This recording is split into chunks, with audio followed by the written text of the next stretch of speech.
Welcome to Ask For It, a podcast about owning your career, from interviews to promotions and everything in between. Hosted by Amit Trivedi, ex-Salesforce and founder of High Performa. Every week we get into the mindset, strategy, and confidence it takes to grow on your own terms.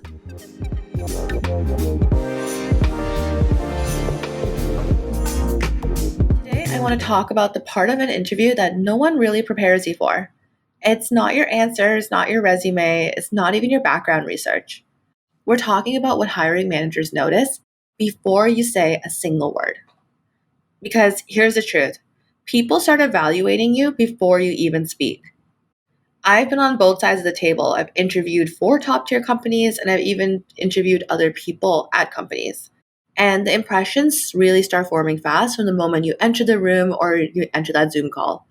So today I want to share the 3 things hiring managers pick up on right away and how to make those things work for you. Number 1 is your energy and your presence. Before the handshake or the Zoom hello, people are going to notice your energy. Ask yourself, are you grounded? Are you flustered? Are you really showing up like someone who belongs in the room? And it doesn't mean you have to be the loudest or the most extroverted. It's not about being flashy. It's about being present and being comfortable. So how do you show that? Well, first you can take a deep breath before you enter the room or you log into Zoom. Remember to make eye contact and with purpose and not intensity. Keep your shoulders relaxed, sit upright, and don't forget to smile, and smile genuinely. You want to show warmth. You want to show a grounded presence. And this matters way more than you think. A lot of hiring managers will say that they could tell within 60 seconds how the interview is going to go. And it may sound a little harsh, but it's really what they're saying is that your presence matters. What they really want to see is someone across from them that they can work with day in and day out. Your ability to connect with them and to show that kind of presence is really important. Number 2, your setup. And this counts virtually or how you look in person. And this one tends to get overlooked a lot, especially with virtual interviews. But your setup communicates a lot about your level of preparation and your professionalism as a person. So think about this, right? If your camera is pointed up your nose, your background's messy, or your lighting's dark and shadowy, it's going to create a sense of disconnect. Even if you're saying all the right things, something's going to feel off. So here are a few quick fixes that you can use.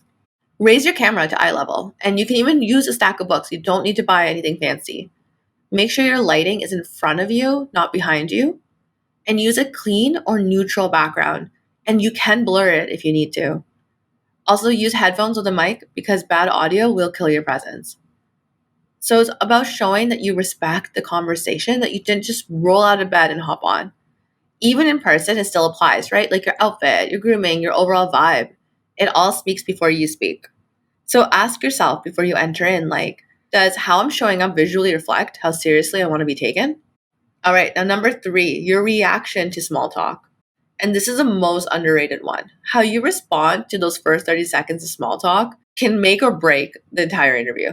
And you know what I mean? Just thanks for joining us today. How's your day going? Did you find the place okay? Or how's the weather?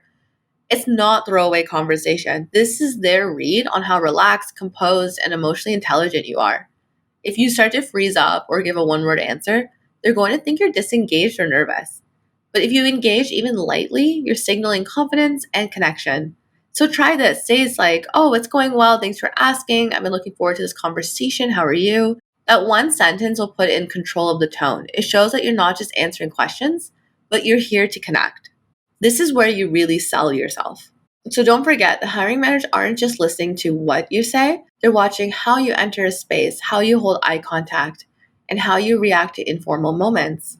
So you have to practice that just as much as you're practicing answers to tough interview questions or negotiation strategies. Because in the end, they're hiring you based off of you as well as your qualifications. But they need to be able to trust that this is a person that they can put in front of a client or in front of their team and people and managing stakeholders. So it's really important on how you look and how you show up. All right, so before your next interview, rehearse logging into the Zoom room. Rehearse your first smile, rehearse your first sentence. It sounds silly, but it works. And a good way to do this is to even record yourself just saying hi and answering, tell me about yourself. Just very easy, preliminary interview questions. And it's mostly about how you say it in the beginning versus what you're saying. So to recap, Your energy sets the tone. Be present, not perfect. Your setup does matter, so show up like someone who's really taking this seriously. And 3, your reaction to casual moments reflect your confidence. Small talk is your first chance to build rapport. And look, if this feels overwhelming, just remember no one is going to get this perfect. You're not trying to be a robot, you're trying to show up as the best version of you.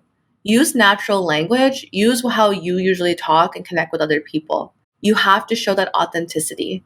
Until next time, I want you to walk in like you belong and make sure you belong in that room, so own it. And don't forget to keep asking for it. Thank you for listening to Ask For It. If this episode was helpful, I'd love if you subscribed and shared it with someone who needs to hear it. And if you're ready for a bit more support, I do offer one-on-one coaching. The link's in the show notes if you want to check that out. Until next time, keep showing up and don't forget to ask for it.